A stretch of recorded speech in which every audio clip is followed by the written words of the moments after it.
Bonjour et bienvenue sur notionfacile.fr. Sur le jour 4, aujourd'hui, on va voir les filtres, on va voir les tris, mais on va aussi voir qu'est-ce qu'une base de données inline et une page de base de données. Alors c'est quelque chose qui est assez subtil dans Notion, mais c'est hyper important de comprendre ça parce que ça va être la base pour la suite.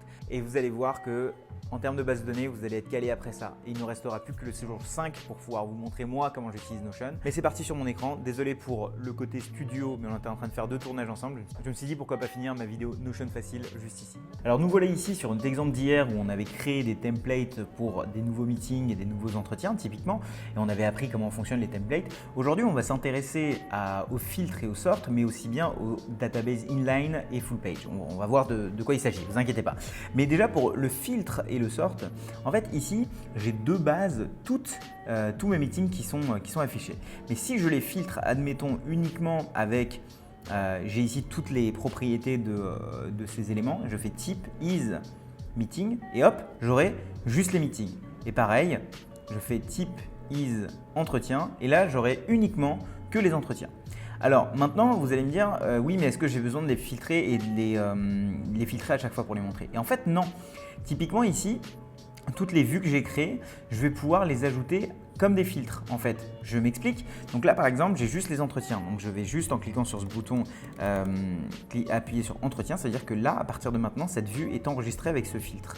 Maintenant, si je veux créer une nouvelle vue dans laquelle je vais afficher uniquement les meetings par exemple, je vais faire déjà avec les propriétés, je vais pouvoir afficher tous les éléments de cette liste, voilà, comme ce qui était avant. Et en plus de ça, je vais venir ici dire je veux uniquement filtrer par type is meeting. Et du coup, qu'est-ce que ça fait? Ça fait qu'ici, j'ai les entretiens, mais dans ma dernière liste view que je viens de créer, je vais dire que c'était des meetings. Et donc, je vais les déplacer ici, hop, et comme ça, en fait, j'ai une vue par entretien et une vue par meeting. Voilà, et évidemment, vous avez beaucoup plus de filtres. Vous pouvez même ajouter des filtres de groupe. Vous pouvez filtrer par j'ai uniquement besoin des meetings qui ont eu lieu avant cette date exacte ou avant une semaine par exemple, ou alors j'ai uniquement besoin des meetings qui ont eu lieu après aujourd'hui ou hier, etc. Donc là, vous pouvez vraiment ajouter tous vos filtres de manière hyper granulaire. Nous, on va laisser ça ici. Et en plus de ça, dans n'importe quelle vue, que ce soit dans la vue liste, dans la vue Kanban ou quoi que ce soit, vous allez pouvoir ajouter un sort pour en fait trier tous ces éléments-là. Donc de base, ils sont triés par la date de création, mais on peut, vous voyez ici, si je la change, hop, le tri va changer. Et pareil, il va changer aussi dans ma table view par exemple. Je peux trier ici aussi les choses. Donc par exemple, ici, je veux trier par when par exemple, et là ça va être trié en fonction de l'heure parce que c'est ça qui change, et pareil si je change, hop, ça va changer comme ça. Donc vraiment on peut avoir tous les filtres et tous les tris possibles.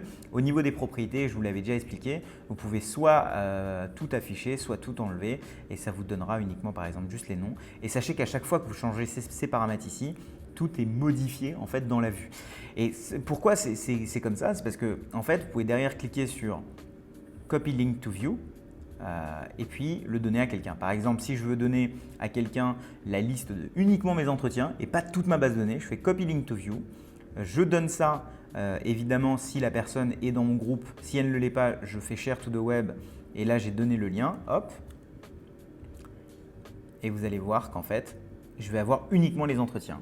Et c'est ça la beauté en fait des vues et les filtres et les tris, c'est que vous allez pouvoir donner une expérience très personnalisée à chacune des personnes à qui vous allez envoyer des liens. Alors il n'y a pas juste l'envoi des liens, vous allez pouvoir faire ça avec des tris très très spécifiques. Je vais vous montrer comment moi je le fais dans mon cas perso. Typiquement pour moi, toutes mes bases de données sont rangées là. Par exemple, ma base de données de production de contenu, c'est celle-là, et dans lequel il y a toutes les idées, il y a toutes les outlines, il y a les idées LinkedIn, il y a plein de choses. Et si je la regarde de manière à voir la table, c'est vraiment tout confondu. En fait, la manière dont je vais vraiment l'utiliser, c'est dans la partie production par exemple, je vais aller dans YouTube et vous allez voir qu'en fait, ce que j'ai fait, c'est que dans mon board view de YouTube, et en fait ici ce que j'ai fait, c'est que dans mon filter, je n'affiche uniquement les catégories qui m'intéressent. Donc par exemple pour YouTube, je vais afficher uniquement les catégories qui sont celles concernant en fait la vidéo et les idées également. Et toutes les autres en fait ne seront pas visibles, elles sont hidden ici. Alors on retourne ici et maintenant je vais vous expliquer la différence entre les full page database et les inline database. Donc prenons une nouvelle page et ici, quand vous êtes ici, vous avez la possibilité de créer une base de données.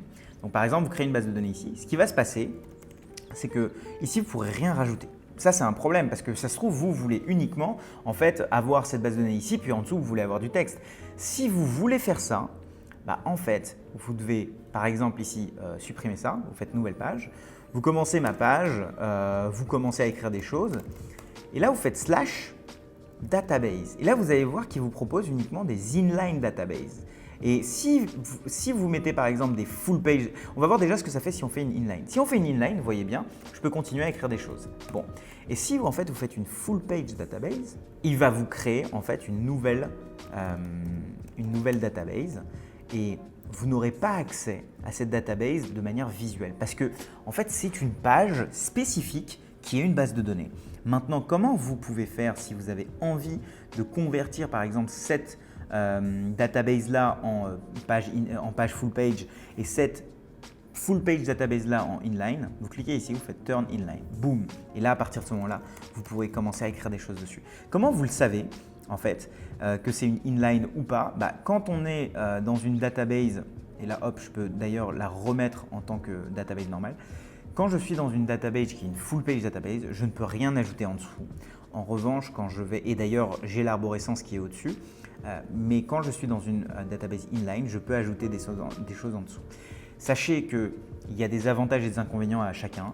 Vous allez voir des utilisations très différentes. Si je vous donne mon exemple de tout à l'heure, ça en fait c'est une inline database. Comment je le sais? Pas parce que je peux venir ajouter avant, après des éléments dans cette base de données. Et je vous donne l'exemple ici des full page database. Par exemple, ContentDB, c'est une full page database parce qu'en dessous de laquelle je ne peux rien ajouter en fait. Donc c'est ça la seule différence qu'il va y avoir entre les deux. Mais en fait, on va avoir des utilisations très différentes pour chacune. Une va servir à pouvoir mettre des informations dans une page, une autre va être une page. C'est un peu la spécificité parce qu'on me l'avait demandé en commentaire, je me suis permis de l'ajouter dans ce jour 4. Demain, c'est le jour 5 et on va montrer comment est-ce que moi j'utilise Notion. Voilà, c'est tout pour cette journée 4. Merci beaucoup d'avoir suivi jusque-là. Alors comme je le dis toujours, il faut que vous pratiquiez en même temps. Si vous regardez juste le tuto, ça ne sert à rien. Donc, recommencez la vidéo depuis le début s'il le faut. Elle n'est pas très longue. Et demain, on se revoit pour que moi, je vous montre comment j'utilise Notion dans ma vie perso et pro, aussi bien chez Conto que dans mes activités parallèles sur mes SaaS, etc., etc. Je vous montre tout ça demain. À demain. Ciao, ciao.